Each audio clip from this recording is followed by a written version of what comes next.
Howdy folks. Today we're going to go over the Xduoo XD-05 Plus amplifier and digital to audio converter.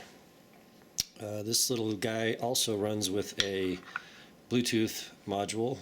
Plugs right into the back, and that'll give you Bluetooth 5.0 with LDAC, aptX, a bunch of other stuff, SBC, but mostly people care about aptX and the LDAC. Well, I'll go over this in a minute, but for the Xduoo, I got this guy because I needed something with a lot of power. It's supposed to deliver 1 watt, I think, RMS. It's not balanced. It does come with a little adapter. You can, in fact, take this guy apart. It's got screws on the front and the back, right there.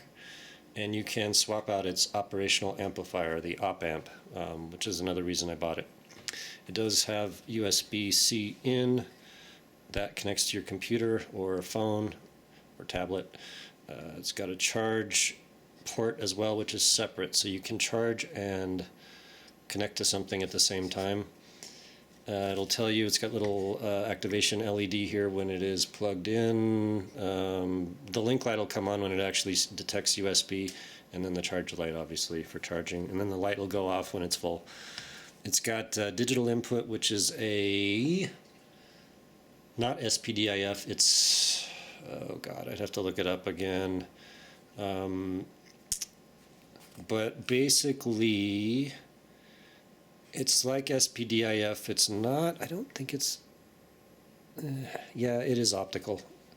I'll look up the cable here in a minute. But basically, so this guy right here talks via digital with this so that there's no signal degradation. You've also got a auxiliary in, which is just an analog 3.5-inch input. The stock, which is a Texas Instruments, I think it's a 1612 op-amp on this, sounds fairly linear to my ears. It's probably because it has so much power behind it, it does in fact have more bass, more sub-bass, and more extended treble than anything else I've heard. So that includes a ES100, which is right over here, and also a Acme MF01, it's a little digital audio player. So I think this guy has more bass, more sub-bass, more extended treble than both of these. And that's not to say that these sound bad, these little devices.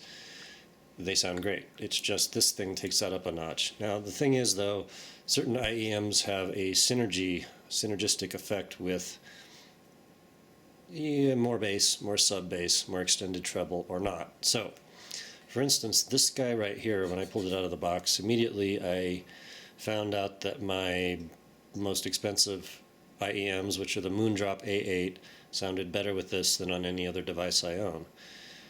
Doesn't really make a lot of sense because the Moondrops you should be able to power them with anything. And in fact, they do get loud enough with anything, a phone, ES100, whatever. But what this does is, I don't know what, but the bass becomes way more extended, way deeper, and way more textured. The treble actually doesn't really get affected too much. What am I trying to say? It's quite twinkly, it's quite extended, not pure C. It's not really any different than anything you might expect. But what does sound different is the low end on this, which I don't understand exactly. I'm supposing it's a synergistic type effect with IEMs. So what do I like this with? The Moondrop A8. I absolutely adore it with the Canas Pro, these guys right here. What I find is that it brings the low end up a little bit and evens out the sound stage, like compared to, say, like this guy. This guy is, it's got a Muse O2 op-amp, and sounds fantastic, but this is like just a little bit level up in terms of, well, for sure power. And I'm not ever turning this up really over about half, which I'll also like the bass boost on it quite a lot. Some IEMs do better with the bass boost and some less so. It's like the Canas Pro with the bass boost, perfect. A8 with bass boost, a little, maybe a lot. The Moondrop IEMs actually do really well with gain on middle. They're not, I mean, they are fairly sensitive, but they're like 32 ohm IEMs, and for whatever reason, this just makes them sound perfect. A little flatter on the low gain setting, and too much on high. Medium is really nice. The boost switch on the front here is for really high impedance IEMs, say like 300 ohm and above. And I don't know, I've heard people click that on and put on their favorite IEMs and blow them right up. So I'm not going to touch that too much. It's got a couple buttons on the side, which, according to this, are input, SRC, which, like, I don't even know what that does. I gotta look it up again. And then the filter, which is the dual AK DAC filter. It's got 4 settings, like pretty much most devices. And I actually can't tell the difference between any of them on this, whereas on this, I can tell a great deal of difference on the ES100, which is interesting, shall we say. I don't know what to make of that exactly. So, yeah, SRC, maybe somebody can tell me what that means. I have no idea. It's obviously got some numbers going on here. I did plug it into the computer, tried DSD, tried, I think it was MQA, works fine, no problems. You can set the sample rate on Windows up to ridiculous levels, makes no difference at all. What else? The Bluetooth little module here. I do like it a lot. I believe the battery life is not as great as I wish it was. I'm usually getting about 6 hours at best. Kind of wish it was more. I don't know why it shouldn't be more. It's kind of large for what it is, but it doesn't cut out at all, so that part's excellent. It's got your little forward and back buttons on it.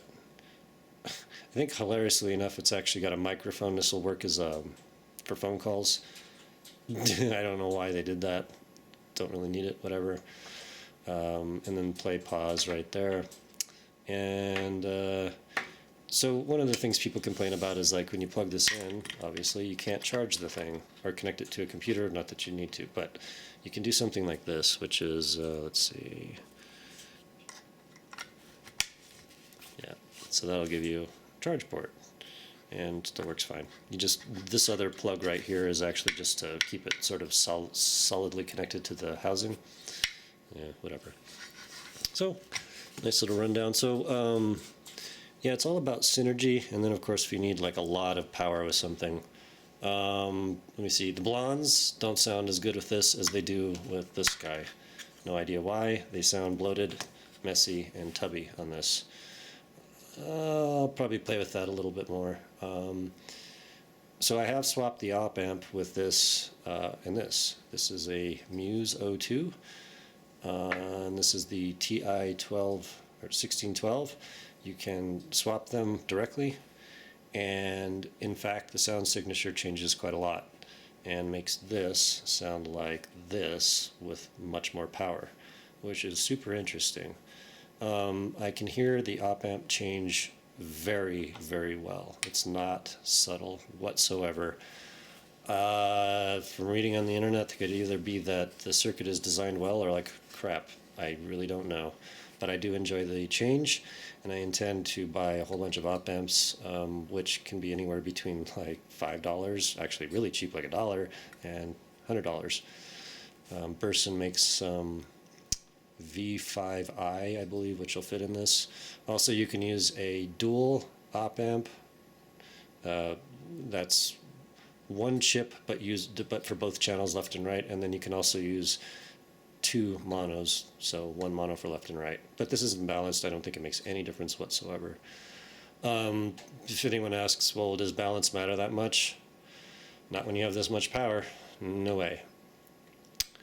I don't hear any differences at all. I mean, really the reason to use balanced on something like this is it's wired in a way that makes it sound better. And that's another topic for another day. But you don't need balanced unless for some reason your device just gives you a lot more power and then you need that particular thing. I do believe the signal to noise ratio goes up, gets better with balanced, but does it matter? Nah, probably not. So XD-05, oh, by the way, I have taken this outdoors and ran with it for a couple hours and nothing happened. This little jacky on mine is loose. I mean, the adapter is loose. Probably just get another one, whatever. But it's made pretty well, so nothing is like rattling around in there when I was running. That's cool. So yeah, this will make probably about the best mobile, powerful IEM platform you can buy for the size and the battery life and all that sort of stuff. I'm trying to think if there's any other gotchas with it. Not really. There is a mode that you can like hold all 3 buttons as you're turning it on and reset the firmware. Haven't needed to do that. Don't know why you would. The little volume knob turns off and you get all the way that way and then on. I guess I do kind of wish it had a number for the volume so that you could like say, you know, exactly what you were setting it to other than just 12 o'clock or whatever. So that's that. And Xduoo seems to have a nice website, and they do firmware updates. I do think that this little guy has a firmware update, or you can update it. When you plug it in the computer, it does detect it as a device that can be updated, so that's something. And the question is, should you buy one? The answer to that is difficult for me to answer for everyone. So the question is more that, do you have IEMs that need power? If the answer is yes, then this makes a great device to power those IEMs. If you need something portable with a lot of power, again, excellent. If you need something that can, what do you want to call it, can mate with a phone, and then you have a little stack here, this is a nice device for that. I mostly use it on my desk and might use it on some longer hikes and things like that. Price is around $260, on sale about $230, and it does not get hot or anything weird like that. So have to recommend this a lot if you need it, if you have IEMs that are sensitive or you just want something with a lot of power to test out your stuff with. This is fantastic. Very solid device, well made, well built, highly recommended.